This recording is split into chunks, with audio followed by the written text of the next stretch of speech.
Buenas, ¿qué tal? ¿Cómo les va? Bueno, espero que anden muy bien. Vamos a continuar, ¿sí? Con esta nivelación, ¿no?, que estamos haciendo de psicoanálisis. Así que, eh, la vez pasada estuvimos repasando alguito sobre teoría del inconsciente, repasamos las fases de la sexualidad infantil y complejo de Edipo en el varón, ¿sí? Así que objetivo para la clase de hoy, eh, bueno, terminar con la nivelación, y para eso lo que me falta es ver complejo Edipo en la mujer y ver teoría de la libido, ¿sí? Así que, repito, como estas son clases de nivelación, yo no hago el desarrollo de los temas que hago en segundo año, ¿no? Entonces yo en segundo año despliego mucho más los temas. En este caso no, porque es nivelación. Entonces repito, lo que quiero es que la gente que sabe esto lo refresque, que la gente que lo sabe más o menos lo refuerce, y la gente que no lo sabe, bueno, lo conozca, ¿sí? Para poder después catapultarnos, ¿no?, a los temas que vienen a continuación, ¿no? Poder estudiar el complejo Edipo desde el punto de vista estructural, ¿no es cierto? Bien, así que vamos con complejo Edipo en la mujer, ¿sí? Bien, digamos, lo primero que hay que tener en cuenta es, es que el complejo Edipo en la mujer no es, repito, no es simétrico al complejo Edipo en el varón, ¿sí? No es que vos invertís todos esos roles y ya tenés el complejo Edipo en la mujer, ¿no? Como si fuera el complejo. No es que el complejo Edipo en la mujer es como un complejo Edipo en el varón, pero le pones un espejo, ¿no?, y la imagen queda invertida y es todo igual pero al revés. No, no y no y no. Son muy diferentes el complejo Edipo en el varón y el complejo Edipo en la mujer. Bien, entonces, retomemos un poquito esta metáfora de que en algún momento planteé sobre los actores en escena, ¿no? Los actores en la obra de teatro.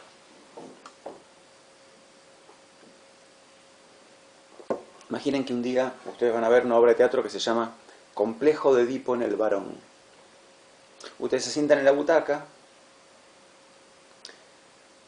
se corren las cortinas y tenés sobre las tablas del teatro, sobre el escenario, ya tenés tres personas actuando, que son, uno hace de niño, el otro de padre y la otra persona hace de madre, ¿no?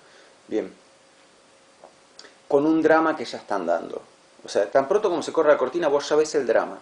Están las tres personas actuando y hay un drama que ya están dando. Y ese drama es un triángulo amoroso. Y después lo que queda ver es cómo se despliega ese drama, ¿no? Que más que drama es una tragedia, porque no va a terminar bien, justamente. Lo que caracteriza al drama es que no sabemos cuál va a ser el desenlace. Hay diferentes desenlaces posibles. En el caso de la tragedia no puede terminar bien nunca. O sea que en realidad el complejo Edipo, más que drama, es una tragedia, ¿no? Hay uno que va a salir perdiendo, y es el varón. Bien. Entonces, el resto cuando se descorren las cortinas, tenemos ese drama ahí, o tragedia. La historia del complejo Edipo al varón es cómo se va desenvolviendo, ¿no?, cómo se va desarrollando esa tragedia hasta terminar mal.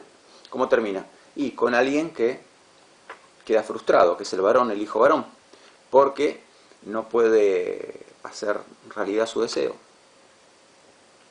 Entonces, el final no es feliz, digamos. Hay alguien que no quedó feliz, pero no hay otra. El final tiene que ser un final no feliz. Bueno, ok. Ahora imagínense ustedes que un día van a ver otra obra de teatro que se llama Complejo Edipo en la mujer, ¿no? Y se sientan en la butaca, se descorre la cortina y lo que ven es algo muy diferente, ¿no? Juguemos con la metáfora. Les gustó la obra. Vean, saben que a la semana siguiente se estrena otra que se llama Complejo Edipo en la mujer. Se sientan en la butaca y lo que esperan ver para cuando se corra la cortina, el telón, es un drama ya andando, con tres personas actuando, haciendo los roles de ese drama, de esa tragedia. Y no es así. sino que cuando se corren las cortinas, ustedes lo que ven es una sola persona actuando, ¿sí? Y esa persona no tiene ningún problema. O sea, arranca la historia de una manera no conflictiva. En el caso del varón hay conflicto desde el vamos. En el caso de la mujer no. En el caso de la mujer no. ¿No? Entonces, es como si uno tuviera que ponerle una oración para arrancarle lo que sería el relato del complejo Oedipo en la mujer, sería: había una vez una nena que estaba tranquila por la vida. Hasta que un día, pero ven que arrancamos de un punto de no, como de un punto de no conflicto, y sobre todo de un punto donde no hay todavía ningún triángulo. Entonces, había una vez una nena que andaba tranquila por la vida. Ok, eso sería como el capítulo 1. Recuerden que esto es capítulo 1, capítulo 2, capítulo 3. No son más que recursos pedagógicos que usa Pablo Nieto, que no usa Freud, ¿sí? Y los recursos pedagógicos sirven para las clases, ¿sí? No sirven para exponer el contenido. Qué sé yo estoy exponiendo contenido y lo estoy usando. Pero bueno, sepan que no es lo ideal hablar de capítulo 1, 2 y 3. Yo lo hago para ayudar a que se entienda, ¿no? Bien, ok, sigo. Entonces, tenemos como ese capítulo 1 donde la nena anda tranquila por la vida, hasta que, capítulo 2, un día, por su propia curiosidad sexual, porque está en fase fálica, y ya vimos que la persona, el niño o niña en fase fálica, no sé si lo dije, pero si no lo dije, lo digo, y es algo que hay que saberlo incluso como docente. El niño o niña en esa edad tiene una gran curiosidad sexual, ¿sí? Y no solo con las personas que forman parte de su complejo de Edipo, tiene una gran curiosidad sexual en general. Entonces, quiere espiar a las personas cuando se cambian, cuando van al baño, etc. Entonces, esa curiosidad sexual es la que lo lleva al varón en algún momento a ver una persona sin pene, ¿no? O sea, una persona de sexo femenino. Y eso es lo que termina precipitando el desenlace del complejo Oedipo en el varón, porque eso es lo que hace que pueda haber angustia de castración. Recuerden que hasta ese momento el varón ignoraba, no daba bolilla a las amenazas de castración del padre. Bien. Pero el punto es que lo que lleva al varón a eso es su propia curiosidad sexual. Bueno, con el caso de la nena va a pasar lo mismo. Su propia curiosidad sexual la va a llevar a descubrir qué cosa. Que hay quienes tienen algo que ella no. Pene, falo. ¿No? Bien. Entonces, nos cuenta Freud que cuando la nena descubre la presencia de pene o falo en el otro sexo, inmediatamente se siente en desigualdad respecto del varón, ¿no? Siente que no es justo, siente que al varón se le dio algo que ella no tiene. Se siente en inferioridad de condiciones respecto del varón por tener algo que ella no.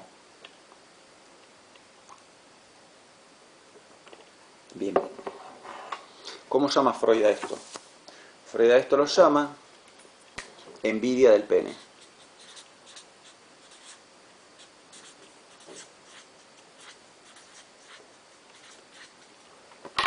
Ok, envidia del pene. Entonces, desde el momento en que ve que el varón tiene algo que ella no, o sea, el pene, ella va a sentir envidia por la posesión de pene y va a querer poseer ella misma un pene, tener su propio pene. ¿No? Bien. Esto es capítulo 2. Bueno, el punto es que de acá en adelante, por cierto tiempo, dice Freud, la nena va a mantener el deseo de poseer un pene, va a querer poseer un pene, ¿no? Y el razonamiento que hace Freud, por eso digo, a ver, yo iba a pasar a lo que sería como capítulo 3, pero para que pase la nena a lo que sería capítulo... perdón, otra cosa importante, esperen, antes del capítulo 3. Perdón. una cosa importante, decía, una cosa importante, en el momento en que la nena siente envidia del pene, ¿no? Siente que la vida fue injusta con ella, porque la puso en inferioridad de condiciones, ¿sobre qué figura piensan ustedes que va a volcar su enojo? ¿A quién va a considerar culpable de haberla hecho inferior anatómicamente al varón? A la madre, a la madre, ¿no? Entonces acá es cuando entra en escena otra actriz. Entonces teníamos hasta ahora en escena solamente a la nena. En el momento en que la nena descubre el pene del varón, empieza a envidiar el pene, piensa, y todo esto es por, ¡pum!, tu culpa. Imaginen que ahí en el teatro estaba, entró la actriz de la madre a oscuras, y cuando la nena hace así, ¡pum!, ahí se ilumina y vemos que hay otra actriz más. Entonces ahí tenemos dos actrices en la escena, dos personas actuando, pero ahí, ven que no estaba desde el principio, la madre no estaba desde el principio en escena, aparece después. Al principio estaba en escena solamente la nena, y al principio la nena estaba tranquila. Hay un descubrimiento que es el que activa todo este conflicto, pero arrancamos con la nena sola, sin conflicto.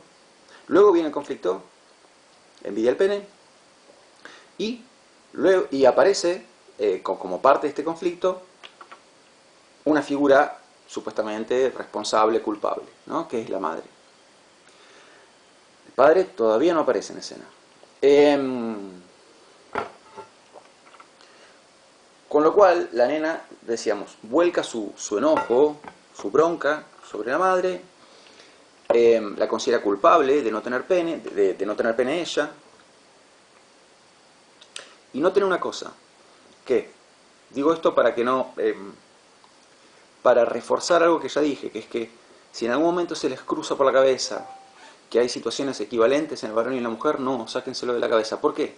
Porque acá uno podría pensar, bueno, ok, en el caso del varón odia al padre, y en el caso de la mujer odia a la madre.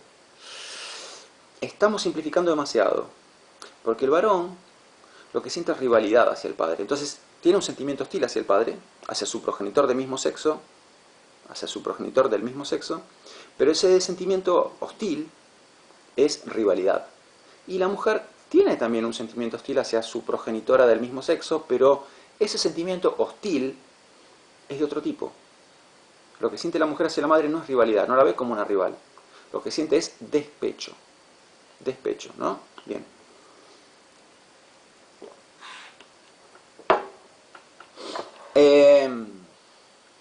¿Cómo sigue la situación? Bueno, todavía estamos en lo que sería capítulo 2.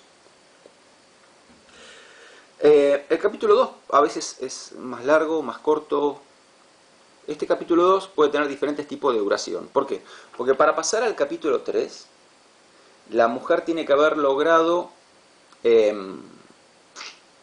algo, dice Freud. Ya les digo qué es. Pero para pasar al capítulo 3, la mujer tiene como que haber logrado cierta cosa, ¿no? Y esa cierta cosa hay que ver en qué momento la logra.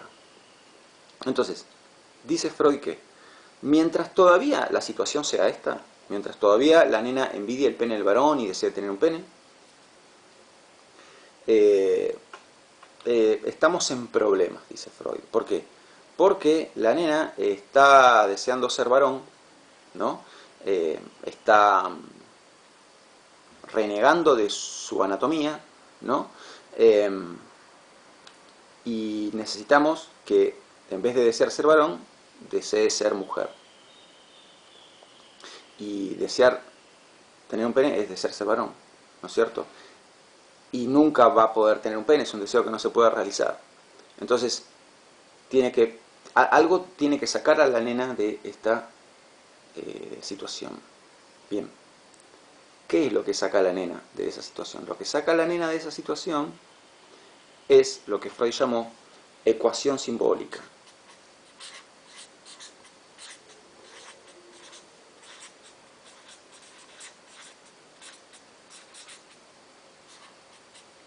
¿Sí? Ecuación simbólica. Bien. Lograr la ecuación simbólica sería lo que hace pasar a la nena de este capítulo 2 al capítulo 3. ¿Y qué es la ecuación simbólica? A ver, primero repasemos la palabra ecuación, ¿sí? La ecuación es algo que hacemos en matemáticas, ¿recuerdan? Entonces, en matemáticas, ¿cuál podría ser una ecuación? Por ejemplo, x más 8 igual 20, ¿no? Entonces tenemos una ecuación. Y uno puede resolver esta ecuación. Pasas el 8 al otro lado, entonces sabes que, y le invertís el signo, x igual 20 menos 8. O sea, x igual 12. Y ahí averiguamos el valor de x. ¿No es cierto? Bien. Ahora, ¿por qué pudimos averiguar el valor de x? ¿Cómo fue? Acá hay un requisito fundamental para que nosotros y nosotras hayamos aprendido cuál era el valor de x. Y el requisito, lo fundamental, la condición fundamental para haber podido llegar a esta conclusión, es tan obvia que se nos escapa de la vista, se nos pasa de largo. Esto, el signo igual. El signo igual, que se mantuvo todo el tiempo. Porque, ¿qué quiere decir ecuación? Ecuación quiere decir lo mismo de un lado que del otro. Imaginen ustedes, y ustedes me dirán, sí, bueno, ya sé que es obvio, pero reparemos un poquito en esto, por favor.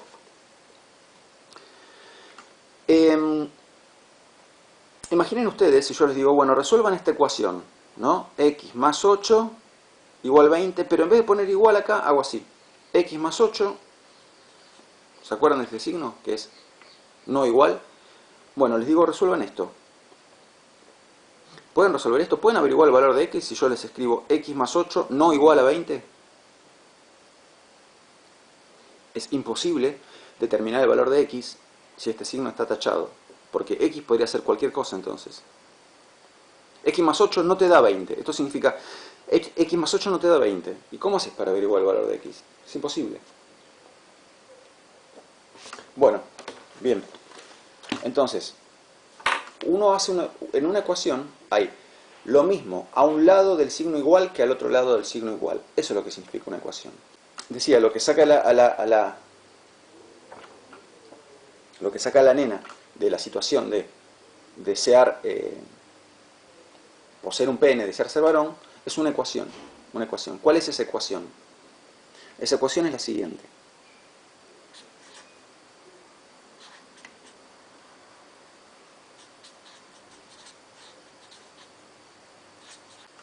Se me cortó, decía, esa ecuación es la siguiente. Tener un pene, pone que lo anoté muy abajo y capaz no se ve bien. Vamos a anotarlo, lo anoté muy juntito al resto de las anotaciones. Vamos a anotarlo un poquito más separado. Tener un pene, ¿sí?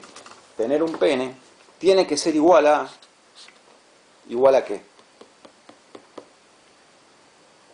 Esto equivale a desear ser varón, ¿no? Y es un deseo imposible de realizar. Bueno, lo que tiene que haber acá tiene que ser algo equivalente, porque esto es una ecuación, tiene que ser algo que tenga el mismo valor para ella, pero que no equivalga a desear ser varón y que se pueda realizar. ¿Y qué es lo que viene acá? Es no tener un pene, sino tener otra cosa. ¿Se imaginan qué? ¿O recuerdan qué?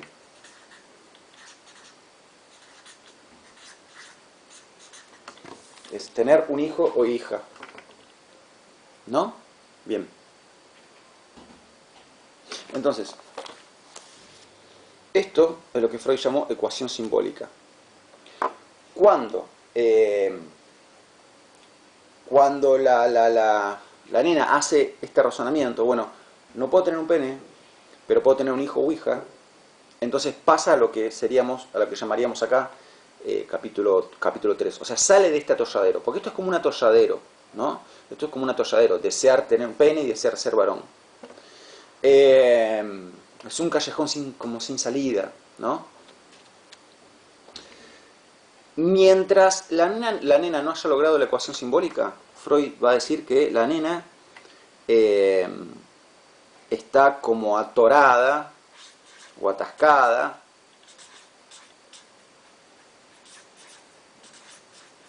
en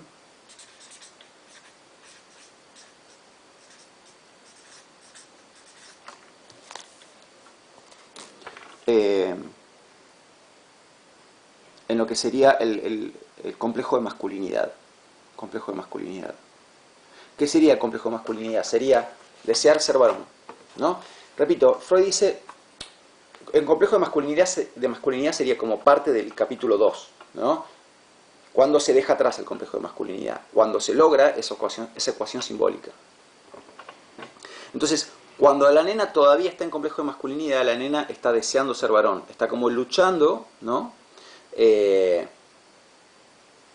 Por mostrar que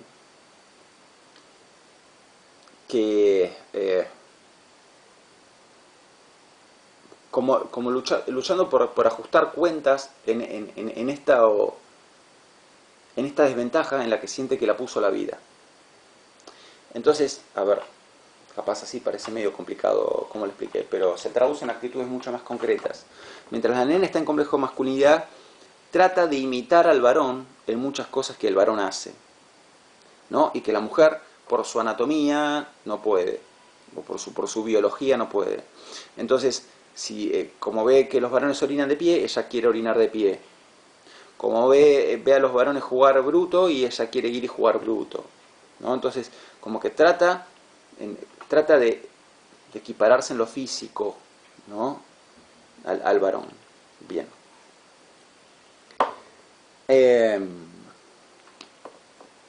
Esto sería complejo de masculinidad, ¿no? Que para Freud es algo que solamente se puede resolver a través de la ecuación simbólica. Solamente. Entonces, capítulo 3. En el capítulo 3 tenemos una nena que ya logró hacer esa ecuación simbólica.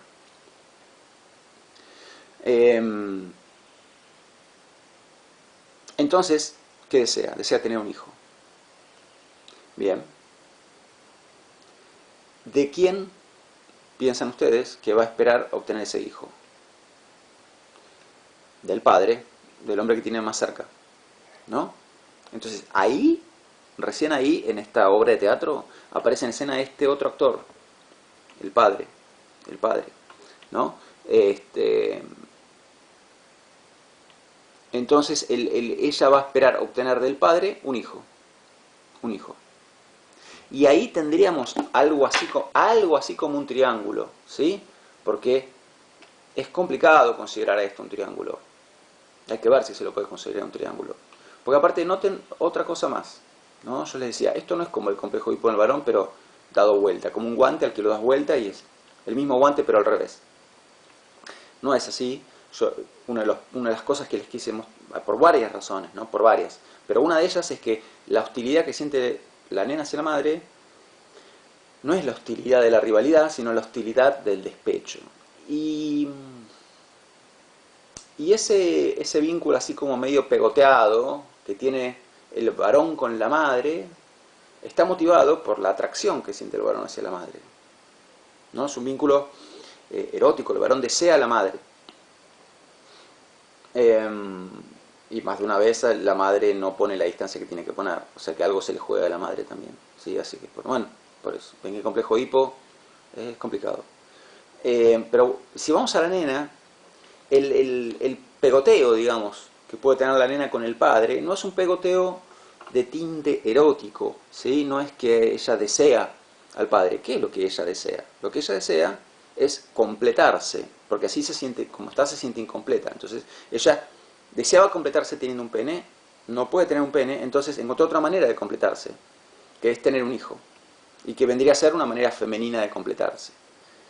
Bien, y el padre es un medio, un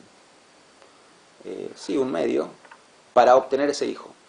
Entonces, el vínculo pegoteado de la nena con el padre no viene por el lado de desear al padre, sino de que el padre espera obtener un hijo del padre. Bien, y es como que ahora, recién ahora en la obra de teatro quedó armado, están los tres actores en escena con un conflicto. Porque obviamente el conflicto está en que no va a obtener ese hijo del padre. Bien, ahora que el conflicto está armado, lo que nos tenemos que... Fíjense que en el caso de los varones el conflicto estaba desde el principio, ¿no? En el caso de la nena como que se va montando el conflicto, se va armando. Esto nos lleva naturalmente a pensar Bueno, ¿y cómo se resuelve el conflicto? Y la resolución del conflicto, como Freud explica, la resolución del conflicto no cierra tanto como nos cierra en el caso del varón. O sea, uno estudia complejo Edipo en el varón y es como muy contundente la manera en que cierra, ¿no? Porque está la amenaza de la amenaza de castración, cobra valor cuando el varón descubre la castración en el otro, entonces siente angustia de castración y decide conservar el pene, porque si no, etcétera, etcétera. Identificación con el padre, formación del super yo, sepultamiento de todo recuerdo de la sexualidad infantil y sepultamiento del complejo Edipo, inicia el periodo de latencia. Okay. Y, o sea, pero hay un botón rojo, ¿sí? Hay un botón de emergencia que es el que activa el cierre del complejo Edipo en el varón. Y ese botón rojo es la angustia de castración. Acá, ¿cuál es el motor rojo? El botón rojo. Dije motor porque quiere decir, ¿cuál es el motor de la nena para sepultar toda esta historia? En el caso del varón está claro, la angustia de castración, o sea, el miedo a perder el pene. Pero en el caso de la mujer, no está claro. No está claro, ¿no? Entonces, esto acá nos deja dos preguntas muy importantes. Dos, tres, no sé, varias. Pero a ver, contemos algunas de las preguntas que nos quedan acá y cómo las contesta Freud, ¿sí? Y bueno, y más vale que no es tan, la respuesta que da Freud al respecto no es tan satisfactoria como la que da con respecto a otras cosas. Pero bueno, no se enojen con Freud, ya bastantes cosas descubrió y nos enseñó. Así que, primero, vamos por partes. ¿Cómo va a terminar separándose la nena del padre? En el caso del nene con la madre, angustia y castración. Y la nena con el padre, y va a terminar separándose porque, dice Freud, porque finalmente va a entender que su deseo no se va a hacer realidad. O sea, es como que la nena va a terminar tomando distancia del padre, ¿por qué? Por desgaste y frustración. Decía, por desgaste y frustración, porque va a pasar el tiempo y va a ver que su deseo no se hace realidad. Y entonces va a terminar renunciando a ese deseo y va a empezar y en algún momento se va como a pudrir y va a buscar obtener ese hijo de otro varón. O sea, es muy como bastante difuso, vago, nebuloso hablar de frustración, de que en algún momento se frustre. Y bueno, como ¿cuándo se va a frustrar, no? Ahí hay un tema que no queda claro. Pero al mismo tiempo uno se pregunta, bueno, pero ¿y el super yo de la mujer? ¿Cómo se forma? ¿No? Porque en el caso del varón estaba muy claro. El super yo del varón se forma gracias a la identificación del varón con el padre. ¿Y por qué el varón se identifica con el padre? Porque renunció a la madre y quiere obtener una mujer lo más parecida posible a la madre. Y entonces identificarse con el padre es una estrategia para hacer realidad ese proyecto. Y en el caso de la mujer, ¿cómo se forma el super yo? Porque si el super yo se forma por identificación, la mujer tiene que identificarse con el padre. Pero ¿por qué motivo tendría para identificarse con el padre? En el caso del varón está claro. Identificarse con el padre es parte del plan para tener una mujer lo más parecida posible a la madre. Y en el caso de la mujer, ¿qué hacemos? No está claro, ¿no? Lo cual lleva a Freud a decir, bueno, o sea, esto, si seguimos el razonamiento por este lado, llegamos a una conclusión que termina siendo absurda, que es que la mujer no tiene super yo. Y no es, obviamente, no es el caso desde ningún punto de vista. Lo cual obliga al psicoanálisis, y lo obligó a Freud, a dar algún tipo de respuesta. Entonces, él lo que dijo fue que en realidad lo que pasa es que la mujer termina teniendo un super yo, sí, pero como que el proceso de formación del super yo no es igual, el proceso de formación del super yo de la mujer no es equivalente al proceso de formación del super yo del varón. Y como la manera en que se forman ambos super yoes, el proceso y el tiempo que lleva la formación de ambos super yoes es diferente, entonces los super yoes van a ser diferentes. Entonces, como el super yo del varón es un super yo que se forma a partir de la identificación con la figura de autoridad, que sería el padre, con el castrador, que es el padre, el super yo va a tener en consecuencia, el varón, va a tener en consecuencia un super yo muy bravo, ¿sí? Muy duro, muy salomónico, muy frío, ¿no? Y la mujer va a tener un super yo diferente, un super yo más flexible, un super yo con corazón, un super yo con más capacidad de empatizar. Bueno, ahora que quedó explicado lo fundamental sobre el complejo Edipo en la mujer desde el punto de vista de Freud, vamos a hacer este pequeño agregado a la clase, ¿sí? Que es como cumple la función de ser una pequeña como reflexión o comentario sobre lo que venimos explicando hasta recién, ¿no? ¿Por qué hay que hacer esta reflexión o comentario? Porque cuando uno estudia complejo de Edipo en la mujer desde el punto de vista de Freud, uno recibe la impresión de que la teoría freudiana, así planteada, es una teoría machista. ¿Por qué? Porque estamos diciendo que la mujer envidia al varón algo, ¿no? Entonces, plantearlo en esos términos es poner en una posición de desventaja a la mujer respecto al varón, porque el varón tendría algo que la mujer no, ¿no es cierto? No es como que cada uno tendría su aparato genital y listo, sino que en este planteo hay uno de los dos sexos envidia el aparato genital del otro, ¿no? Y desearía tener el aparato genital del otro. Entonces eso es poner a uno de los dos sexos en desventaja respecto del otro. Bueno, se ha discutido mucho sobre el tema, ¿sí? Ha corrido mucha agua bajo el puente, mucha agua bajo el puente y se lo sigue discutiendo, ¿no? Yo no pretendo para nada agotar el tema en estos minutos, pero sí hacer algún comentario, nada más, algún comentario al respecto, que ya lo estoy haciendo. Bueno, entonces, particularmente voy a elegir hablarles sobre lo que dijo al respecto Melanie Klein, ¿sí? Melanie Klein. Melanie Klein fue una psicoanalista austríaca, ahí les anoté el año de nacimiento y de muerte. Fue una de las figuras más importantes e influyentes en la historia del psicoanálisis. Yo creo que las figuras más influyentes después de Freud han sido Melanie Klein, Jacques Lacan, Donald Winnicott y Anna Freud, la hija de Sigmund, me parece a mí. Pero Anna Freud tuvo una influencia decisiva, ¿no? Sobre todo en lo que es la década de los 50, 60 y principios de los 70 en el mundo y en Argentina. Melanie Klein casi que estaba como reemplazando a Freud, era como casi más leída que Freud, ¿no? Hoy en día no, hoy en día eso cambió. Hoy en día si hacen la carrera de psicología en la UBA, por ejemplo, que es donde yo estudié, van a ver que se la critica bastante a Melanie Klein.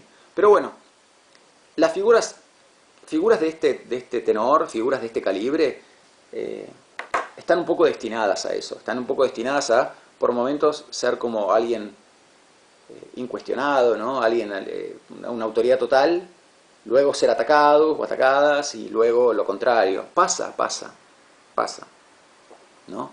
En el momento actual, Melanie Klein es bastante criticada. Pero bueno, repito, es criticada en medida proporcional al peso que tuvo en su momento. Entonces es como un poco el contrapeso. Las críticas que está recibiendo ahora Melanie Klein son un poquito como el contrapeso de la importancia, de la relevancia que tuvo durante varias décadas.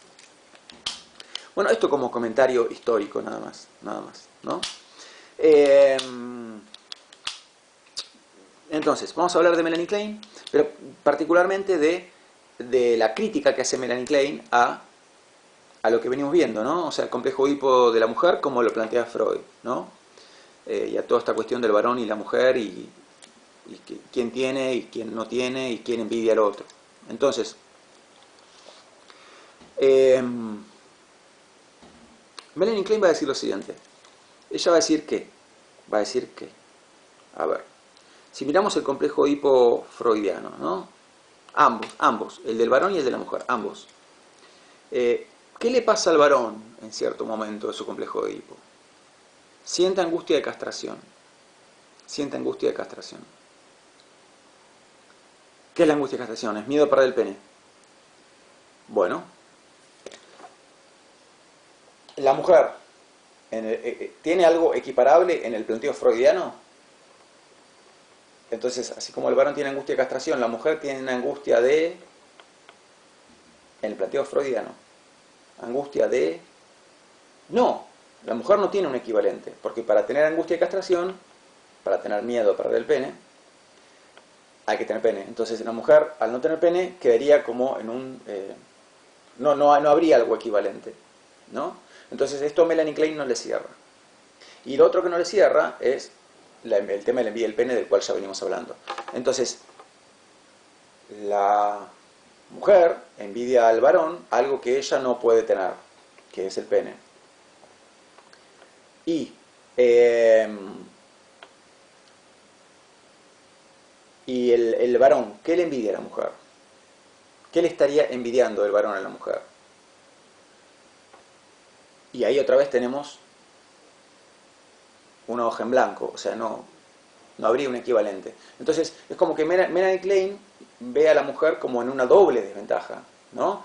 Porque no tiene nada equivalente a la angustia de castración y el varón no le envidia nada a ella. Entonces, Melanie Klein, el planteo que va a hacer es hacer dos planteos. Al planteo de la angustia de castración, Melanie Klein, no es que Melanie Klein va a decir que no existe la angustia de castración en el varón, sí, más vale que existe. Pero lo que ella va a decir es, así como el varón tiene angustia de castración, que es miedo a perder el pene, la mujer va a tener un tipo de angustia que es propia de la mujer. ¿Y cuál sería? Sería la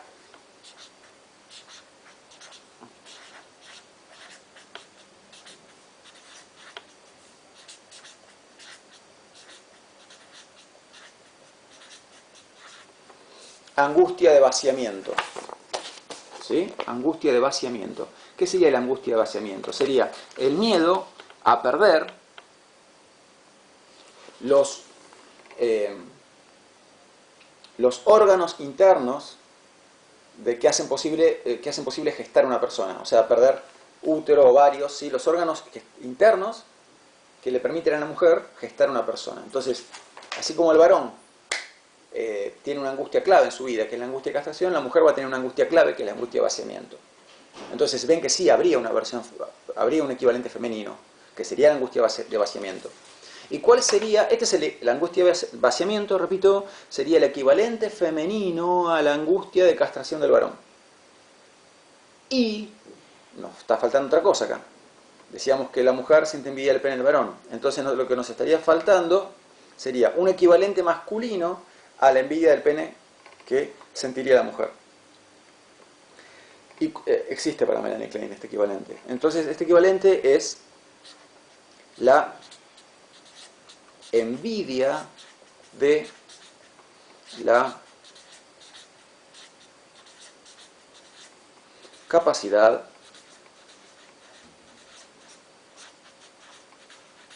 reproductora. Envidia de la capacidad reproductora.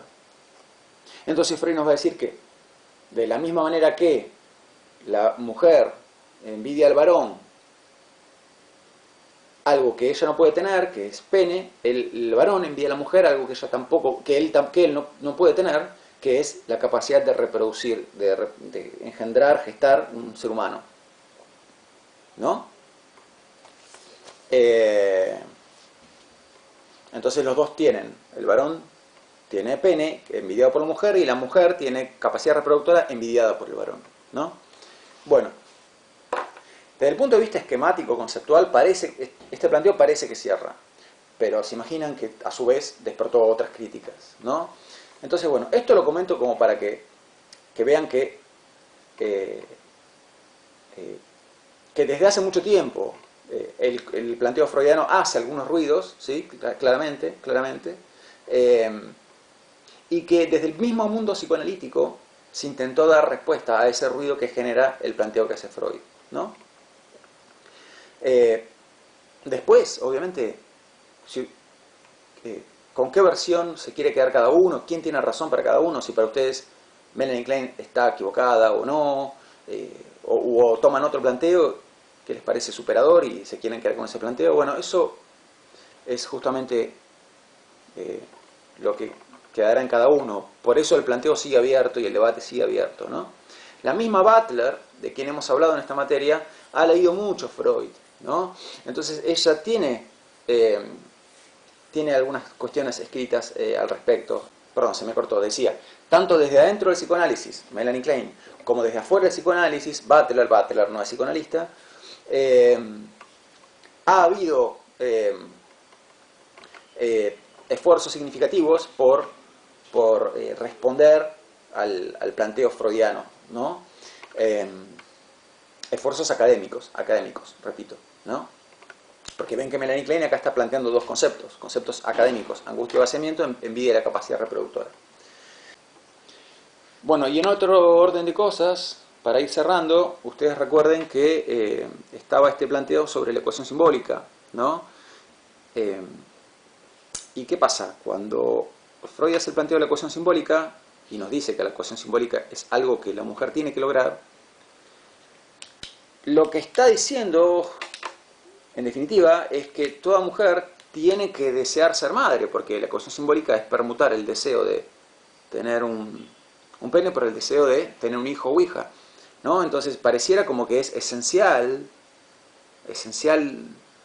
en la vida de toda mujer desear en algún momento la maternidad, ¿no? Y uno puede preguntarse si esto no es restrictivo para la mujer, ¿no? ¿Por qué tiene que ser así? ¿Por qué pensar la femineidad ligada estrechamente a la maternidad? No es pensable una feminidad tanto con como sin maternidad, ¿no? Pero bueno, ven que esto es ya de por sí un campo abierto y más que interesante, ¿no? Lo que sería cruzar estudio de género con psicoanálisis. Cruzar estudio de género con psicoanálisis. Es tema que ha dado para tesis enteras.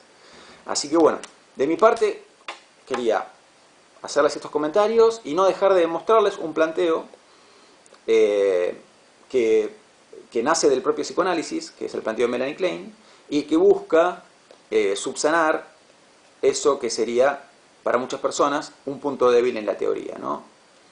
Que sería esto de la envidia del pene y demás. Ya Melanie Klein está tratando de subsanarlo con sus planteos, su doble planteo sobre la angustia y vaciamiento y la envidia y la capacidad reproductora. Igual Melanie Klein dijo un montón de cosas más, ¿sí? Es una persona que vale la pena leer. Sobre todo Melanie Klein en su última etapa tuvo unos trabajos muy interesantes sobre la envidia y la gratitud como motores psicológicos del ser humano, ¿no? Como fuerzas muy fuertes en la mente de toda persona, la envidia y la gratitud. Por fuera de lo que es varón o mujer, envidia y gratitud, ¿no? Así se llama su último gran trabajo, envidia y gratitud. Es súper interesante Melanie Klein de leer. Pero bueno, yo de Melanie Klein en particular quería comentar estas dos cosas entonces, lo que es la angustia de vaciamiento y la envidia de la capacidad reproductora. Bueno, entonces, gente, nos queda para la vez que viene ver teoría de la libido. Repito, sí, lo iba a dar en esta clase, pero como al final preferí agregar esto, entonces dejamos teoría de la libido para la próxima, ¿sí? O sea que la que viene sería ya nuestra última clase de nivelación, ¿no es cierto? Bueno, nos vemos en el próximo video, les mando un abrazo grande, chau.